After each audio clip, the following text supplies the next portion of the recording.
Hello guys, আসসালামু আলাইকুম। আজকে আপনাদেরকে দেখাবো মিটারের টাইম কিভাবে চেঞ্জ করতে হয় এবং মিটারের ট্রিপ এবি কিভাবে জিরো করবেন এবং কিভাবে ট্রিপ এবিকে আপনার মতো করে কাজে লাগাবেন। প্রথমে দেখাচ্ছি কিভাবে টাইমটাকে আপনারা ঠিক করবেন।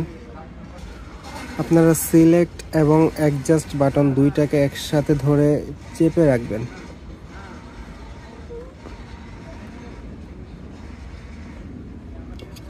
এখন দেখেন টাইমের যে জায়গাটা ওটা লাফাচ্ছে, তো সিলেক্ট দিয়ে আপনারা ঘন্টাটা চেঞ্জ করতে পারবেন। এই যে আমি চেঞ্জ করতেছি, 3, 4, 5 এরকম হয়ে যাচ্ছে।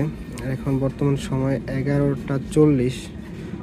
আমি আবার চলে গেছি, তো 11:40 সিলেক্ট করে দিচ্ছি, 11:40। আর অ্যাডজাস্ট হলো আপনার মিনিটেরটা ক্লিক করলে মিনিট চেঞ্জ হবে, এটা হলো অ্যাডজাস্টের কাজ। তো দুইটা হয়ে যাওয়ার পর আবার সিলেক্ট এবং অ্যাডজাস্ট দুইটাকে একসাথে চেপে ধরে রাখলে আপনার টাইম ঠিক হয়ে যাবে। চেপে ধরে রাখছি, টাইম ঠিক। আর ট্রিপ এ ট্রিপ বি এটা দেখার জন্য অবশ্যই সিলেক্ট বাটনে ক্লিক করলেই ট্রিপ এ বি দেখা যাবে। আর এগুলোর কাজ তো আসলে সবাই জানেন মোটামুটি, এটা হলো আপনাদের সুবিধার জন্যই দেওয়া হয়েছে, আপনার আমার সবারই। ট্রিপ এ এটা যখন জিরো করব, আমি যখনই ওয়াইল নিই তখন ট্রিপ এটাকে কাজে লাগাই, আর মোবিল চেঞ্জ করার সময় ট্রিপ বিটাকে কাজে লাগাই।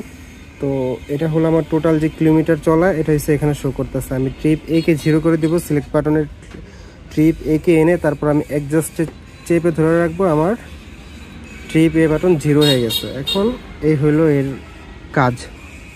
আই হোপ যে সবাই বুঝতে পারছেন টাইম কীভাবে ঠিক করতে হবে এবং ট্রিপ এ বি এর কাজ কি। সেম টু সেমভাবে ট্রিপ বিও আপনারা জিরো করে দিতে পারবেন।